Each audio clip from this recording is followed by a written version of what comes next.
Well, guys, at St John's Hildenborough, I'm here with friends Danny Sewell from York, who is a kids leader there, and I've just tuned in to chat with him and ask him a couple of questions that might be really helpful for all of us to see and hear and connect with. So, without further ado, you ready, Danny? Yeah, go for it. Fantastic. Here we go. So, question number one, Dan, in your experience, what has been the most helpful tool or realization in helping children or young people develop their own friendship with God? I think there's a couple of things. I think the main thing is the understanding for me that God is not limited to a certain group of people or a certain perspective or even the Bible. So talking to you was great, Marcus, because we've both had such a similar upbringing. Yeah, I think sometimes with that upbringing in church, there can come quite a narrow perspective that basically says, this Bible is the truth and it's the whole truth and it's the only truth, and unless you believe everything that's in here and only see it our way, then kind of you're not right. on the right track. I think for us, we ran a kids club for a decade called Life Zone, and a lot of our approach to it started from realizing, what if kids don't care about the Bible? What if just saying, well, it says it in the Bible, so you should believe it, doesn't cut it with them? How can we help them live life to the full, which is what I believe Jesus was all about? How can we help them live life to the full through the things they already know? So what are your kids into? What do they love?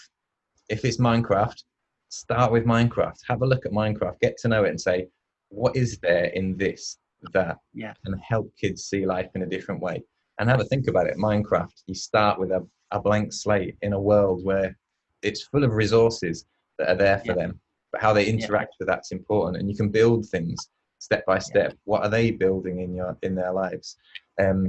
Marvel is awesome. It's full of heroes that have all got stories.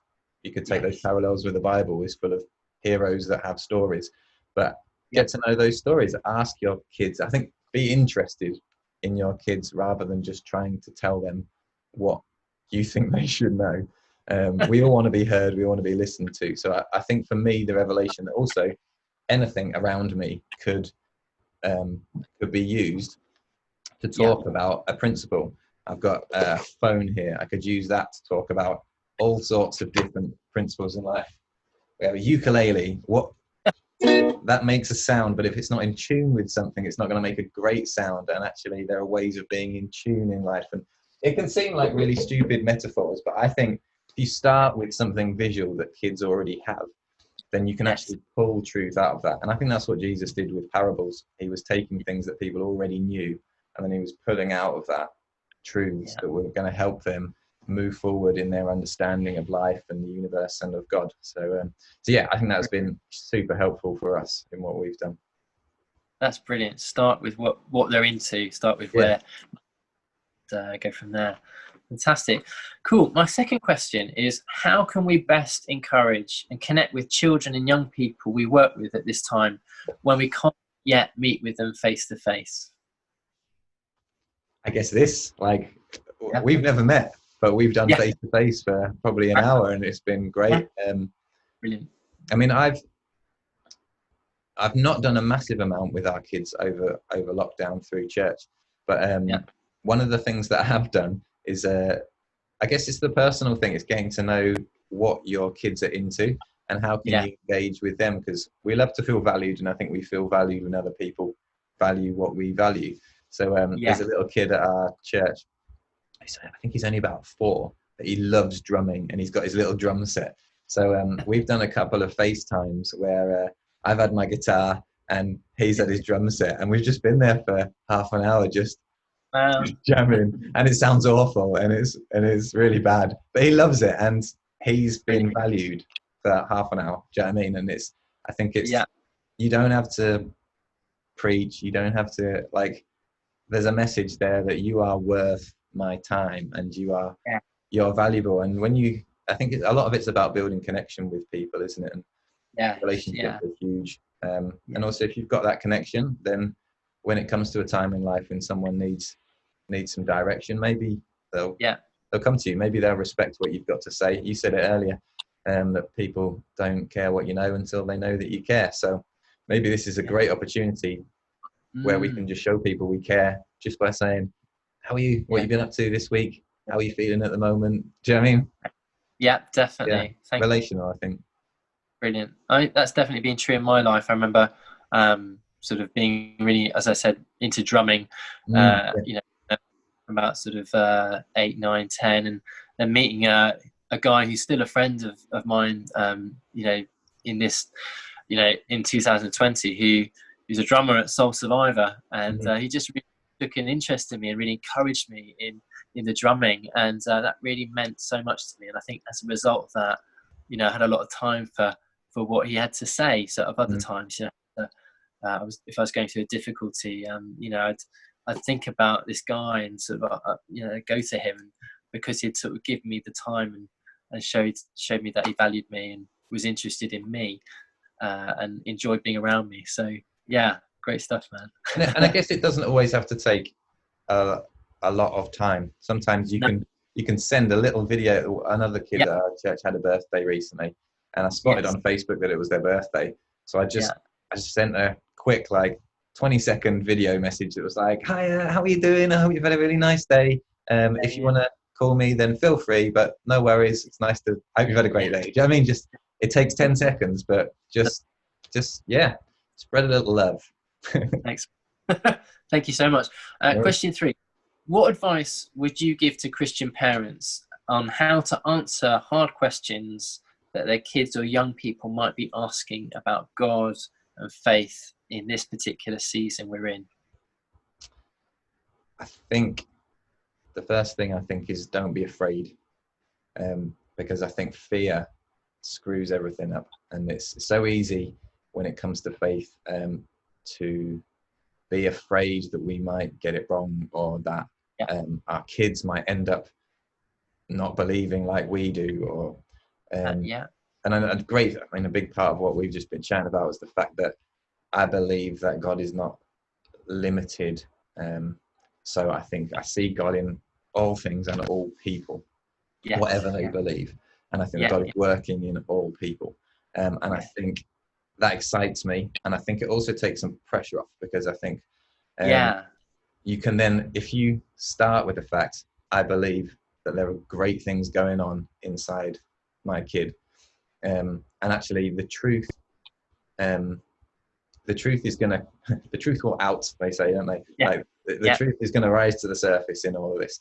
So through all of the fluff of emotions and kids growing up is hard work. Do you know what I mean?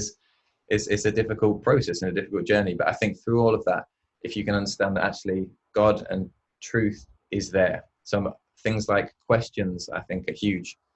If you can ask questions and genuinely be interested and genuinely listen, then you can understand. And I think once you understand, then maybe the right question might help lead them to truth. But also, we have to come to conversations with an open heart that says, well, maybe I've got something to learn here.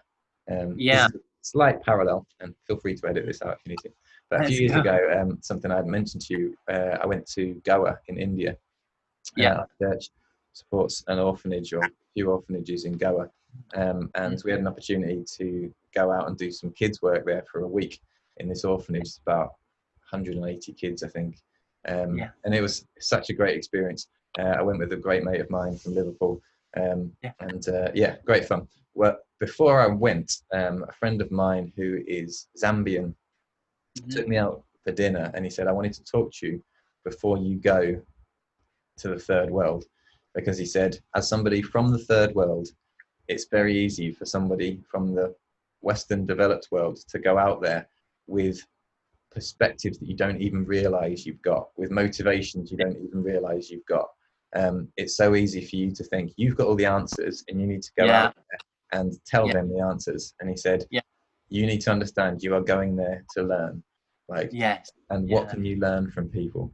Because on two levels, like, one, you're going to come across a certain way if you go out thinking that you've got everything to teach them, but you haven't got anything to learn. You're not going to learn anything. Yes. Also, you're going to create somebody who's dependent on you. And that's Wow. a huge danger, I think, within that interaction. But then if we take that parallel to how we deal with our kids, we don't want to raise kids who are dependent on us. We want to Yeah. raise independent people who can think and intelligently, like have an Yeah. intelligent faith, not one that's Yeah. just been For handed sure. to them by their parents. And I think Yes. I grew up in church. I was handed a faith by my parents, and I have long FaceTime calls with my mum and dad now because we disagree on things, and it's great, and we can love each other and disagree, Yes. and we can hear each other out and say, okay, Yeah. I understand why you see it like that. I don't see it like that, but that's okay, Yeah. and we can still love each other. And I think love Yeah. covers a multitude of rubbish. So, Yeah. so if we can actually keep the love turned on throughout all of Yeah. the fluff, but Yeah. yeah, make sure try and eradicate fear from the conversation because it will Brilliant. never help. Brilliant. Thanks, mate. That's brilliant. That's some real nuggets of gold there. Thank you. Question 4, kind of what has helped you and perhaps Amy, your wife, stay positive during this time of lockdown? Well, we haven't stopped working in that sense, so we both have been working through lockdown. Although I've taken some time off holiday wise. I've actually built myself a music room, which is amazing. So that was a great opportunity. Cool. I think purpose helps me. Purpose, it's so easy. I guess this is a weird season where it's like that bit between Christmas and New Year, isn't it? Where you're like, oh, what day is it? And what am I going to be doing today?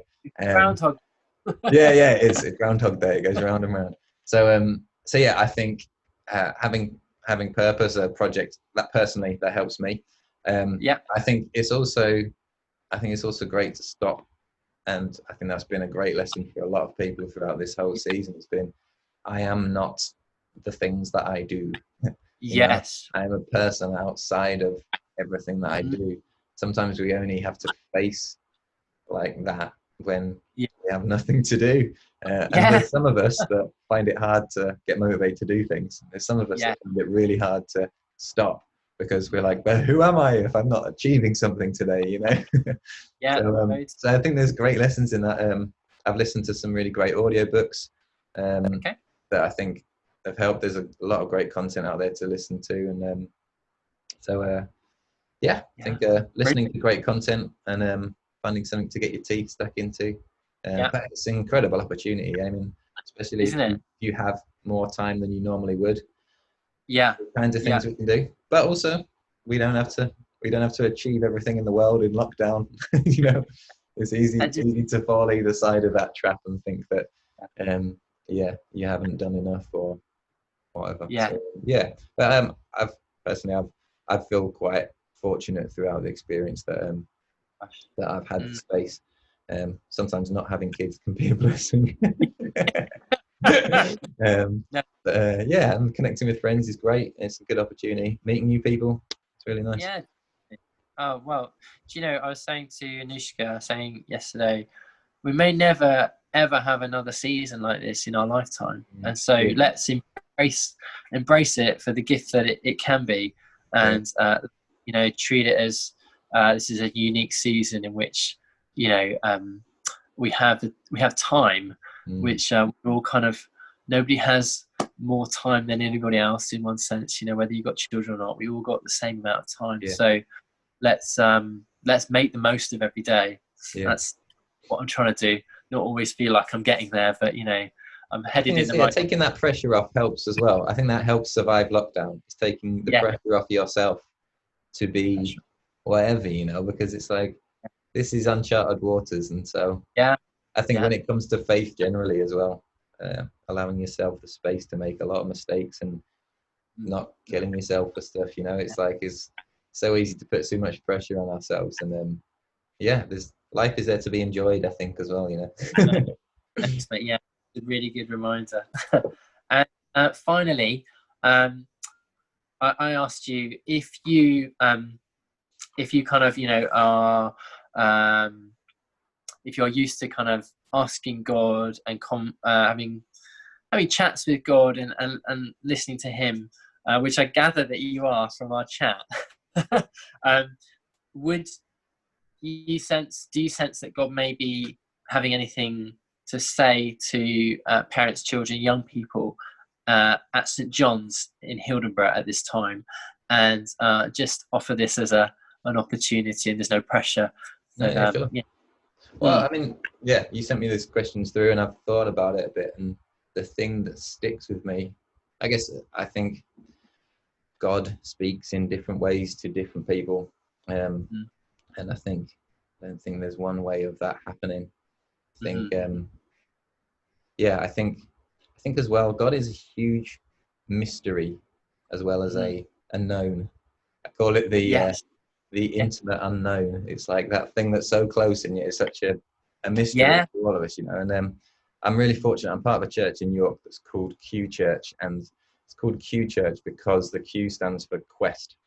And for us, faith is not a list of things that you should believe that we need to teach our kids to believe, and they need to teach their kids to believe, and we need to tell everyone in the world to believe this list of things. I think it's about a quest into that mystery, to explore the mystery of what life is and what God is and what love is, and explore it all. And I think leaving space for that mystery is beautiful, and finding truth within that is great. I think as a picture, we were talking a bit earlier about the story of the blind men and the elephant.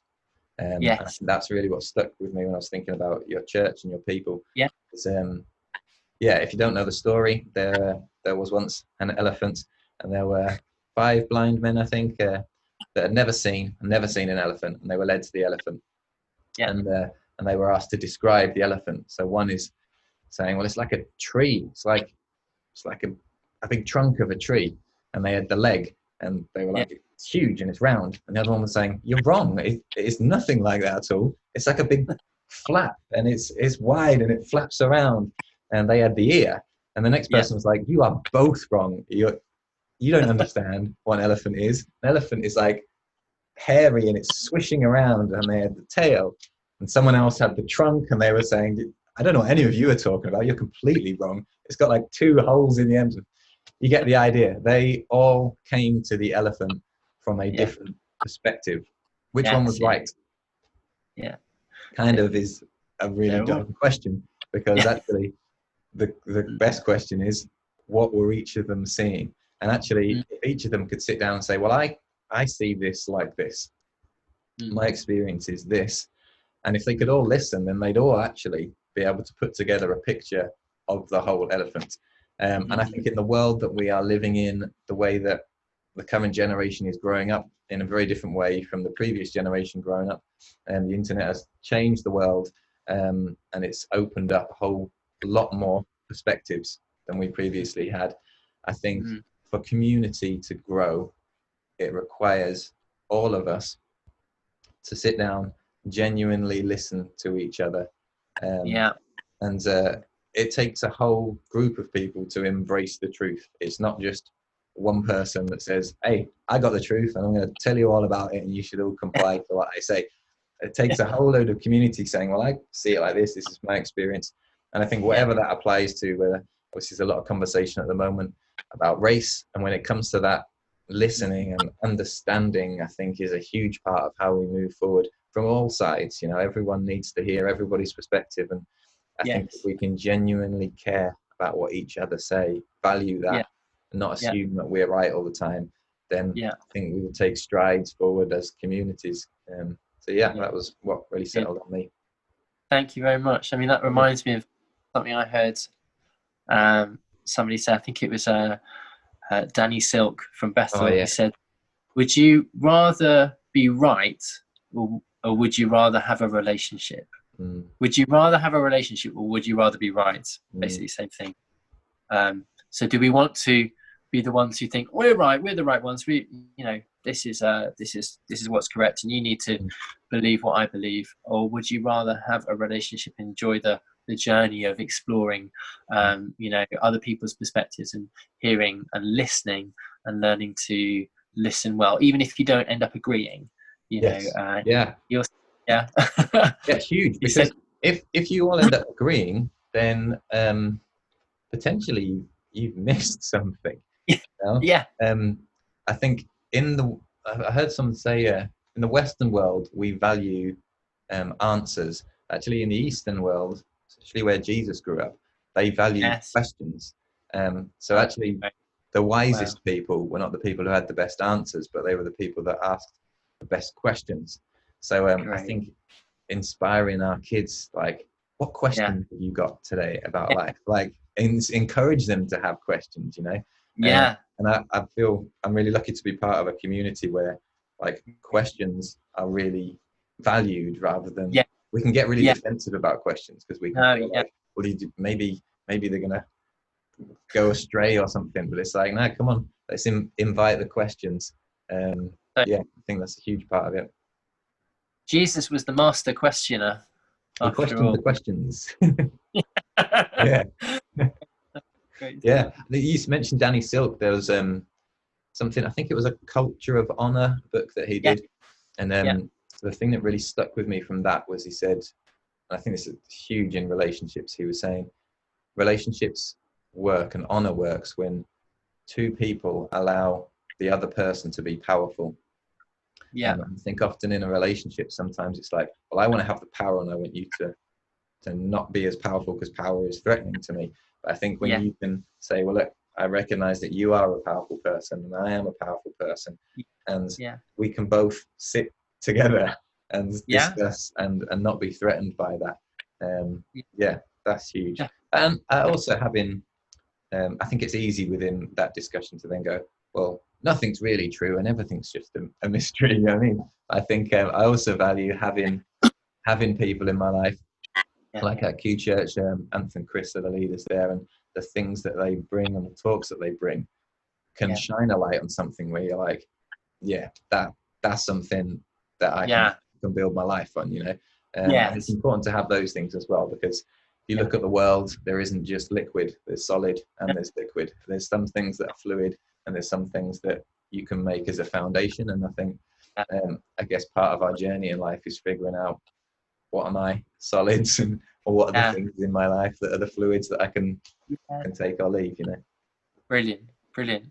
Well, Danny, thank you so much for Yeah, thanks. giving us the time just to answer some of those questions. Could I pray for you and Yeah, of course. kind of we'll draw this to a close? Yeah. Cool. Cool. God, thank you so much for Danny. Thank you for Amy, his wife, and thank you just for the time that he's been able to give to answering some of those questions that I had. Hopefully, that will support and encourage parents, children, young people at this time in our community. So, God, would you bless him and would you just continue to direct him in this season and protect them. And we thank you for them. Thank you for our chat and our conversation. In Jesus' name, amen. Awesome, mate. Thank you.